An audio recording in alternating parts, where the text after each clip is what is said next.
Hello mga mi! Magandang araw!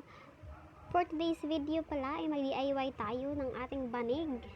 Kasi po ay sinisira po ng anak ko. So ayan, for the linis ng person, kailangan linisin yung ilalim ng playpen ni JD. Kasi po may mga biscuit po dyan. Tingnan nyo naman oh, meron talaga. Kahit naglilinis ako, meron pa rin talagang may iwan sa ilalim. Kaya ayan, kailangan linisan muna bago ako magtahi. So, kabilang side naman, nung time na yan, tulog po ang anak ko kasi kailangan niyang tulog bago ako makapaglinis kasi makulit yan eh. Tatakbo-takbo yan kung ano-anong gagawin. So, ayan na. Pagkatapos linisin, babalik na natin yung play mat. Yan pala yung tatahiin ko para didikit na siya dun sa rubber mat sa ilalim. Kasi, tingnan nyo naman no, yung rubber mat. Kailangan ko rin tahiin kasi pinupunit niya rin yan. Ayan na. So, nagsimula pa ako dito guys. 11 AM pala. Tama-tama tulog si JD nito. Hindi pa nga ako na nakalahati niyan eh. Sobrang sakit na ng likod ko. Grabe. Actually, nagsugod bitaw nagsakit akong likod no after ko ma-CS. Sa una, sa dalaga pa ko di man ko inani. Oo, magsakit siya minsan sa wings. Magsakit akong likod. Pero karon bitaw no, lahat na. Gikan sa lower back paingon sa taas. Tsaka ano, kahit magbuhat ka kung kanang gagmay, aw sanay kanang maka-aswat bitaw kog bugat guys, maperes ako. Sakit din akong lawas. Mura kong mamuypoy kog taman. Inana ba jud ng CS no?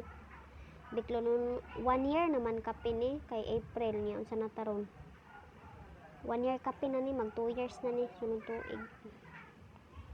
Ayun na asa naman ko dapit ani. Nagchika pa manggod. So ayan na guys, grabe sakit kay akong kamot ana kay si katuslukan sa dagom dako kay akong dagom nga gigamit para iwas bali ba.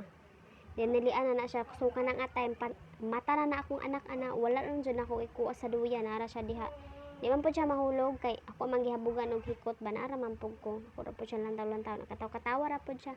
Swerte ra pug ko ani akong anak kay di pud ni siya hilakon. Kani nga side diri guys, grabe na jud ning lisura tahion kay ang kaning likod ani gibutangan ako ni og duct tape. Kay ginagisi na ni JD sa una pa. Sige na ako nag-repair. Maunang lisod kay siya tahion guys. Grabe jud. Patabang na jud og towel ani kay akong kamot wa na din naman basta sakit na jud kaayo. Na medyo hapit-hapit ang jud ko mahuman ani.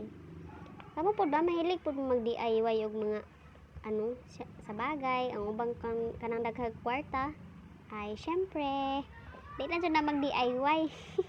Ayan na siya oh. Tontuwa. Isang kapoy kayo sus pag makita ni mo imong anak nga mukatawa lipay na lang po ka murag muwala po di mong kakapoy.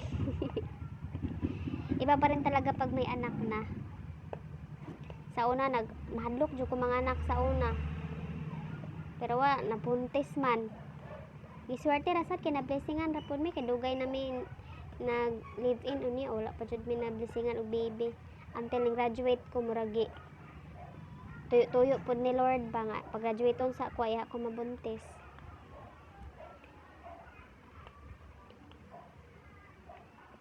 Ayan na siya guys, nahuman na jud na ako in town og tahi ang king size na playpen, playmat.